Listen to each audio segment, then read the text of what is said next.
Boa noite, pessoal, tudo bem? Professor Sérgio, então, aqui mais uma vez com vocês para mais uma aula, né? Pessoal, assim, eu gostaria de pedir para vocês que assistissem os meus vídeos inteiro, tá? Porque, assim, eu tenho acompanhado lá pelo YouTube e tenho visto que o número, não de like, essas coisas, porque, né, isso aí, se vocês quiserem dar like lá, pode dar, mas se não quiser também não é. Eu sei que eu não vou. Não é a minha finalidade, né, das pessoas assistirem os meus vídeos, é para vocês mesmo que eu faço, tá bom? Só que assim, eu acompanho lá pela quantidade de minutos assistidos. Tá, e aí eu vejo que 20 pessoas, por exemplo, visualizaram um vídeo de 30 minutos. Porém, ao ver lá quantas horas que foi assistido o vídeo, aparece lá que foi assistido 1 hora, 2 horas. Como assim? Se cada vídeo tem meia hora, então quer dizer que se 20 pessoas assistissem o vídeo inteiro, foram 10 horas de vídeo assistido. E isso não está acontecendo.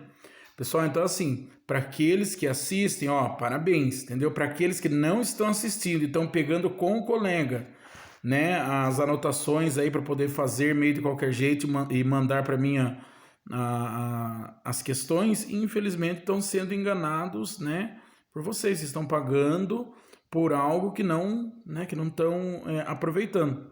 Eu espero que as minhas aulas não sejam tão chatas, né, e que vocês consigam entender pelo menos um pouco daquilo que eu falo, né, do que eu tento passar para vocês. Tento demonstrar assim os temas de forma mais simples possível, lógico que é de forma básica mesmo, né? Porque eu quero que vocês tenham uma noção primária para depois aí mais para frente vocês poderem se aprofundar, beleza? Pessoal, hoje o tema da nossa aula vai ser epilepsia.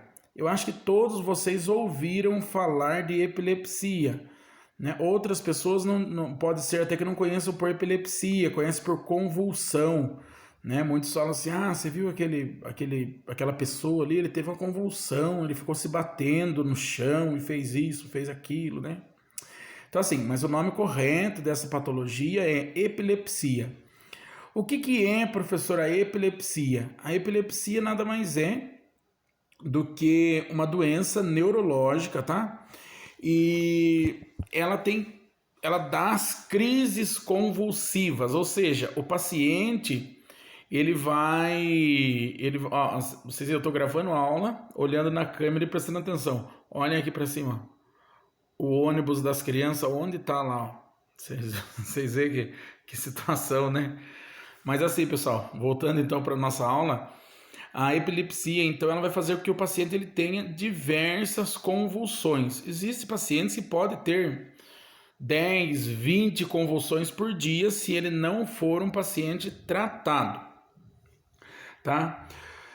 Professor, mas o que é então uma crise convulsiva? O porquê que dá a crise convulsiva? Bom, imaginem só que o nosso cérebro, imagine o nosso cérebro. Imagine assim, só para vocês terem uma noção, que existe um monte de fios de energia que passam pelo nosso cérebro, né? Ou seja, os neurônios, né? Eles passam ali os impulsos, né? E aí o que acontece? Esses impulsos elétricos, eles eles podem ter ali uma alteração, né? E dá como que se fosse um curto-circuito. Né? Imagine só aí um fio, por exemplo, de uma televisão ou de um rádio. Se um começa a encostar no outro, ele dá um curto-circuito e sai fora do ar. A convulsão é a mesma coisa. O paciente que sofre a doença da epilepsia é a mesma coisa. Ele tem como se fosse um curto-circuito ali nos seus neurônios, né? E faz com que ele tenha então as crises convulsivas.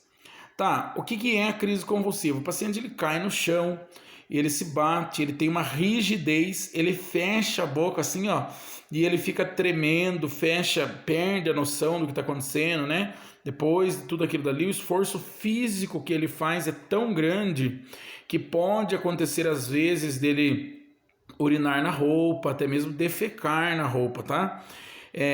Corre também o risco dele acabar se machucando, porque ele aperta tantos dentes um no outro que se ele tiver com a língua, por exemplo, entre os dentes, ele pode acabar cortando a língua dele, ou os lábios, né? Por isso, então, pessoal, nós temos que prestar atenção, né, no procedimento aí para poder cuidar aí desse nosso paciente. A gente já vai chegar lá.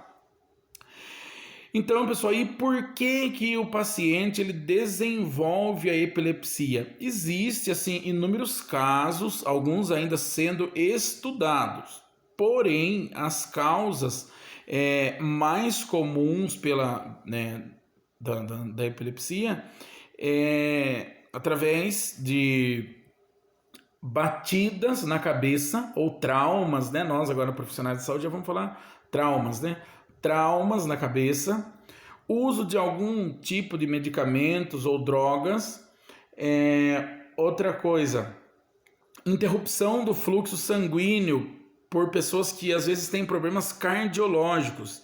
Imagine que um paciente ele não tenha, o coração dele, por exemplo, ele não tem condição de bombear a quantidade suficiente de sangue para o cérebro dele, né? Vai fazer uma lesão ali nos neurônios, né? E trazendo então a convulsão, ou seja, a epilepsia, tá?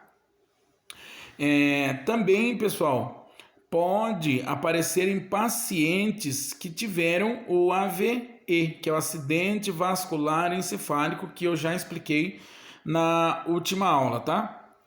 Uma outra doença também pode aparecer em pacientes que tenham meningite. Entendeu? O paciente que teve meningite aí no passado ou que esteja com meningite, como sequela, ele pode ter aí a lesão desses neurônios e fazer com que ele tenha a epilepsia, né? E os quadros convulsivos. E alguns tumores. Imagine só uma pessoa que ele nunca teve epilepsia, né? Nunca apresentou epilepsia na vida dele, nunca apresentou nenhum tipo de convulsão. Mas conforme passou os anos, foi descoberto que ele teve aí um câncer, um tumor, pode ser benigno, maligno no seu cérebro, e acabou lesando então uma parte de seus neurônios, fazendo com que ele convulsionasse, ou seja, tivesse então a epilepsia. Tá? E como que é feito o diagnóstico da epilepsia, pessoal? O diagnóstico dela é feito através da anamnese, né? O profissional médico ele vai olhar ali o que está acontecendo com esse paciente, né? Depois ele vai solicitar alguns exames, tá? Quais exames esse? O eletroencefalograma, EEG, essa que é a sigla dele, tá bom? O eletroencefalograma, pessoal, ele vai ver como é que está funcionando como é que está o funcionamento elétrico, né, do cérebro desse paciente. Tá? Se tiver alguma,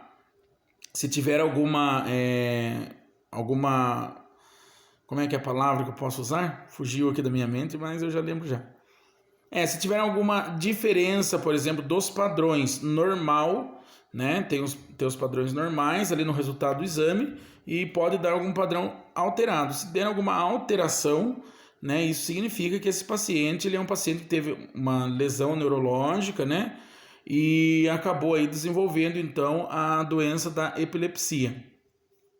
Também, pessoal, através de uma tomografia computadorizada de crânio, tá? Através da tomografia, o médico ele vai ver como é que está ali o cérebro desse paciente, se tem alguma lesão, se tem algum tumor, se tem alguma coisa, tá?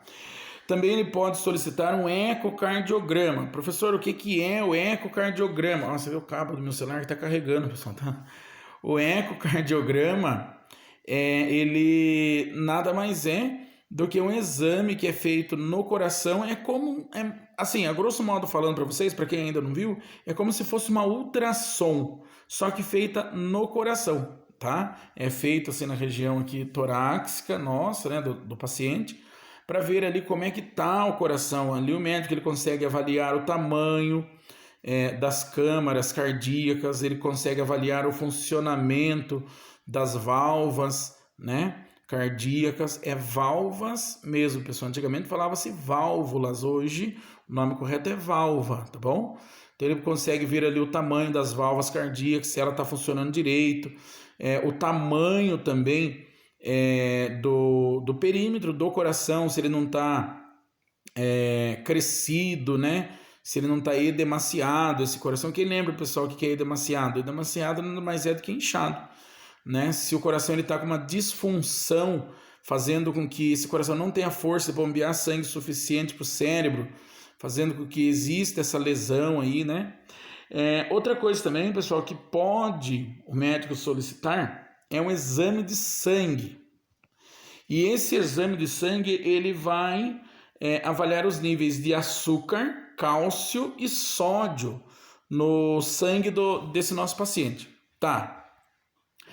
Mas o que tem a ver, professor? Açúcar, né? A falta de açúcar, de cálcio e de sódio, né? Porque assim, quando, pessoal, esses 3 itens, eles estiverem baixos aí no nosso organismo, ele pode também levar a crises convulsivas, né? Porque o nosso corpo, pessoal, ele necessita de todos esses itens aí para manter os impulsos elétricos, né? E assim por diante, tá bom? Então, se ele estiver muito baixo, ele vai levar às crises convulsivas aí, causando então a epilepsia e lesões neurológicas também, tá? Às vezes, pessoal, uma criança, pode ser que ele já comece a desenvolver a epilepsia, a gente não sabe o que aconteceu. Às vezes é uma criança que ele teve um trauma, né? Porque criança, vocês imaginem, né? Os meus mesmo, nossa, vive caindo, bate a cabeça. Às vezes, através de uma queda que eles tiveram, eles podem ter um trauma aí na sua cabecinha, né? No seu cérebro, e aí pode desenvolver a epilepsia, tá? Temos que saber, pessoal, tá? Não confundir crises epiléticas, crises convulsivas, né? Através, né, por causa da doença da epilepsia, com convulsões, às vezes, por alta temperatura, né? Porque vocês já ouviram falar que pessoas que estão com febre alta, acima de 39, 39,5, 40, ele pode convulsionar, né? Então, assim, a gente tem que saber fazer essa diferenciação, tá? Tratamento, pessoal. Infelizmente, a epilepsia não tem cura, tá? Sabe por quê? Porque os neurônios, eles não têm como ser refeitos igual algumas células do nosso corpo. Exemplo, células da pele, células do nosso fígado, né? Que elas se recompõem, né? Se perder um pedaço ali, ela vai se recompondo, né? Então, os neurônios não. Perdeu, já era. Não tem o que fazer mais, tá? Em 70% dos casos dos pacientes que tomam essas medicações, são medicações super fortes, tá? Eles podem aí obter um bom resultado, né, na inibição dessas crises convulsivas, tá? Porém, assim, o médico ele vai avaliar qual que é a idade do paciente e qual que é o nível, né, da convulsão que esse paciente está apresentando, para ver aí qual a melhor medicação que ele vai disponibilizar para esse paciente tomar, tá? Aí existe 30% dos casos que, infelizmente, mesmo com a medicação, ele ainda vai ter essas crises convulsivas, né? Às vezes, assim, em menor quantidade do que se ele não tivesse tomando a medicação. Qual um dos maiores problemas, pessoal, da pessoa que tem epilepsia? Primeiro lugar, a vergonha de reconhecer que ele tem uma patologia e que ele precisa buscar auxílio, né? E assim, o cara ele teve epilepsia, ele não vai lembrar que ele teve uma crise convulsiva, né? Ele vai lembrar que ele teve essa crise convulsiva. Quando ele acorda meio sonso, não sabe o que está acontecendo, né? Ele vai saber porque outra pessoa falou para ele, né? E aí o que acontece? Às vezes quando ele fica sabendo, ele fica tão triste, tão nervoso por ele ter aquele problema, que ele acaba não buscando um tratamento, né? Porque ele acha que não, eu sou normal, e se as pessoas estão falando que eu tenho isso, que não sei o quê, e acaba não buscando, porque ele tem medo da crise convulsiva atrapalhar ali na sua vida, né? Mas assim, os pacientes que tomam medicações de forma correta, eles podem ter uma vida normal e vão ter uma vida normal, né? Porém, nós precisamos entender o que é a epilepsia, o que é a crise convulsiva, né? De como devemos tratar as pessoas com epilepsia e as pessoas que desenvolvem aí a crise convulsiva. As medicações, pessoal, também devem ser reavaliadas no caso de mulheres gestantes. Imagine só uma mulher que ela tem crises convulsivas e ela fica gestante, né? O que vai acontecer com esse bebezinho? Será que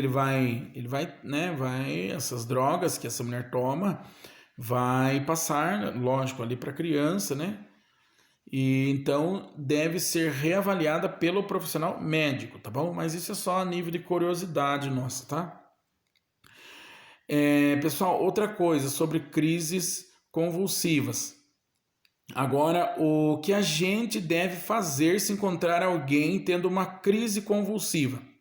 A primeira coisa é afrouxar as roupas desse nosso paciente, né, que está tendo a crise convulsiva, saber reconhecer, tirar ele de algum lugar que seja meio perigoso, né? Imagine que ele caiu no meio da rua, né, ou no meio sendo muito movimento de pessoas, pedir para que as pessoas se afastem, lateralizar esse nosso paciente. Professor, mas por que lateralizar? Porque esse paciente, pessoal, se ele tiver aí barriga para cima, ele pode acabar juntando saliva na boca dele, ou até mesmo líquidos estomacais, né? E pode acabar ali se afogando, né? E pode acabar esses líquidos indo para o pulmão, né? Complicando a situação desse paciente. Outra coisa que eu sempre ouvi falar: ah, nossa, teve uma pessoa que teve uma convulsão e eu peguei uma colher, enfiei na boca dele para que ele não engolisse a língua, que não sei o que. É super comum as pessoas fazerem isso, porém não é correto, pessoal, tá? Porque se a pessoa estiver tendo uma crise convulsiva, você colocar a mão na boca dele, ele pode morder a sua mão e, né, machucar os seus dedos. Então, assim, o que a gente pode fazer? Se tiver alguma coisa, ele pode proteger os dentes dele, né? Mas assim, alguma coisa macia, uma atadura, uma gase, a gente pode tentar proteger ali os dentes desse paciente, lateralizá-lo e proteger a sua cabeça, tá? Segurar a sua cabeça, porque quando ele está tendo a crise convulsiva, ele vai bater a cabeça, né? Então, se ele está com a cabeça no chão, ele vai bater a cabeça no chão, ocasionando aí mais traumas, tá? Eu conheço, assim, pessoal, várias histórias de pessoas que tiveram crises convulsivas, estavam sozinhas e acabou complicando. Uma das histórias que eu conheço, até uma história recente, uma pessoa conhecida caiu, foi fazer comida, acabou caindo em cima do fogão a lenha, estava sozinha, né? Acabou se queimando bastante, sabe? Região torácica aí queimou muito. Já vi também história de pessoas que caíram em cima do fogão, né? Acabaram se queimando, derrubaram gordura no seu corpo, porque tiveram a crise ali na hora, tá? Um outro caso que eu vi é do mocinho que ele era conhecido meu, muito amigo, e ele tinha crises convulsivas também. E ele acabou falecendo em uma dessas crises convulsivas, acho que com 22 anos, 23 anos, acho que no máximo. Mas por que, professor, que ele faleceu? Será que ele faleceu porque ele teve a crise convulsiva? Não, ele sempre teve crise convulsiva. Só que o que aconteceu? Ele estava sozinho, né? E quando ele teve a crise convulsiva, ele caiu de rosto, com o rosto em cima do colchão, de umas roupas que estavam ali, e acabou obstruindo as vias respiratórias dele. Então ele teve um sufocamento, então ele acabou indo a óbito por sufocamento, entendeu? Então assim, pessoal, é proteger a cabeça desse nosso paciente, né? Procurar não dar nada para ele beber, proteger ali os dentes dele, não colocar a mão na boca dele, e segurar as pernas dele também, porque ele vai se bater bastante, né? E aguardar ali um auxílio médico de uma ambulância, pode ligar para que venham, né, para fazer uma medicação ali para que ele possa estar voltando ao normal. Muitos dos casos eles voltam, depois de algum tempo eles voltam ao normal, né, ali mesmo, porém eles ficam assim meio sem saber o que aconteceu. É como se você tivesse acabado de tomar um choque, né, ou uma pancada na sua cabeça. Você volta, mas não lembra o que está acontecendo, não sabe direito o que aconteceu ali, tá bom? Então, pessoal, acho que a nossa aula de hoje é essa, tá? A gente deve procurar não ter preconceito com pessoas que têm crises convulsivas, porque eles são pessoas normais como nós e sofrem muito mais do que nós, né? Porque assim, são pessoas que eles têm dificuldade para dirigir, Porque imagine se ele estiver dirigindo e tem uma crise, né? São pessoas que têm dificuldade para trabalhar em altura, trabalhar com máquinas, né? Então tudo isso aí deve ser revisto, tá? E o preconceito em todo tipo de doença, pessoal, é uma das piores doenças que existe no ser humano, tá? Então não devemos ter preconceito, né? Não falar, aquela pessoa, conhece aquele fulano de tal, não sei, aquele que desmaia pra rua aí, né? Tem um monte de gente que fala assim, né? Porque vocês podem ver, sempre quando a gente vai falar de alguém, a pessoa lembra de alguma coisa ruim que a pessoa tem, né? Por exemplo, vai falar de uma pessoa da professora Viviane. Conhece a professora Viviane? Não, não conheço. A professora Viviane, aquela magrinha, mulher daquele professor que é bem gordão, né? Que é bem gordo. Você conhece o Roberto, o professor Sérgio Roberto? Nossa, eu não conheço. Quem que é o professor Sérgio? Aquele professor gordo, né? Aí você vai falar, por exemplo, da pessoa que é epilético, né? Conhece aquela Dona Maria? Qual a Dona Maria? Aquela que desmaia aí pra rua, que vive caindo pra rua. Aquele seu João que vive desmaiando, né? Então, assim, as pessoas, pessoal, infelizmente, eles têm essa mania de julgar as pessoas, né, por alguma patologia que a pessoa tem, por alguma dificuldade, tá? Existem pessoas que são super tranquilos quanto a isso. O meu exemplo, por exemplo, que eu não ligo falar que sou obeso, porque eu sou mesmo, né? E emagreci bastante, mas sou obeso. Então eu não tenho preconceito, não ligo de jeito nenhum de falar. Mas, né, agora uma pessoa que tem epilepsia, uma mocinha, por exemplo. Sim, trazer um caso para vocês de uma moça que hoje ela já não é moça mais, é uma senhora. Até inclusive ela tá asilada, né, tá no asilo. Ela era uma pessoa assim super gentil, uma pessoa que era de boas condições financeiras, né? Trabalhava em boas instituições, né? Tinha-se uma vida boa, de família boa, porém ela nunca casou. Sabe qual o motivo que ela nunca casou? Porque ela tinha epilepsia. E ela tinha vergonha que as pessoas soubessem que ela tinha epilepsia. Então ela tinha vergonha de casar, né? E do marido dela depois descobrir que ela tinha epilepsia e querer largar dela. Então ela acabou ficando sozinha, até que no final precisou ir para o asilo porque não tinha como obter os cuidados necessários, né? Então, pessoal, o preconceito é uma das piores coisas que existe, né? Às vezes com os próprios profissionais da área de saúde, tá? Às vezes, por exemplo, as pessoas também tratam outras pessoas assim, você conhece a fulana de tal? Não sei. Aquela que tem um monte de criançada, que tem um monte de filho, viu? A gente não tem nada a ver com a vida da pessoa, né? E às vezes a gente começa a julgar a pessoa não por coisas boas, mas por coisas às vezes que deixa a pessoa triste. Eu sempre gosto de falar, pessoal, que a gente precisa começar a se colocar no lugar das pessoas. Se você que está assistindo meu vídeo aí tivesse epilepsia, gostaria que alguém tivesse preconceito com você? Que alguém falasse, por exemplo, conhece aquele fulano de tal? Aquele que desmaia pra rua, aquele que fica se batendo, que faz xixi na roupa quando desmaia, né? Então, assim, a gente tem que tomar cuidado, né, com como a gente fala com as pessoas, né? Acho que a gente sempre tem que procurar se colocar no lugar do nosso próximo, né? Pensar assim, nossa, se fosse comigo, será que eu gostaria de ser chamado assim? Será que eu gostaria de ser tratado assim? Né? Então trate as pessoas, pessoal, da maneira que você gostaria de ser tratado, da maneira que você gostaria que tratasse seus pais, seus irmãos, seus filhos, ou a pessoa que você mais ama na sua vida, tá bom? Pessoal, nosso trabalho hoje, eu quero 3 questões, tá? Primeira questão, o que é epilepsia, tá? Segunda questão, o que o profissional técnico de enfermagem deve fazer em casos de pacientes com crises convulsivas, tá? Aí aquilo que eu falei para vocês aí no vídeo, quero que escrevam tudo, pessoal, porque vocês precisam saber disso. Vocês vão ver que isso é muito comum vocês encontrarem, tá bom? E questão número 3, o que pode causar a epilepsia, tá? Essas 3 questõezinhas, tá? Pode fazer, mas viu, façam bem feito, gente. Pelo amor de Deus. Eu tenho visto aí questões que a pessoa parece que copiou, nossa, mais ou menos pesquisou só lá na internet, nem assistiu o meu vídeo e faz tudo errado, né? Faz tudo errado. Infelizmente, né, vai acabar sendo prejudicado, né, pessoal? Pessoal, então assim, acho que a nossa aula de hoje é essa. Desculpa da nossa aula demorar tanto, mas é que hoje eu tive uma dificuldade para poder postar as aulas, tá? Façam e me enviem o quanto antes, tá bom? Pessoal, boa noite, fique com Deus.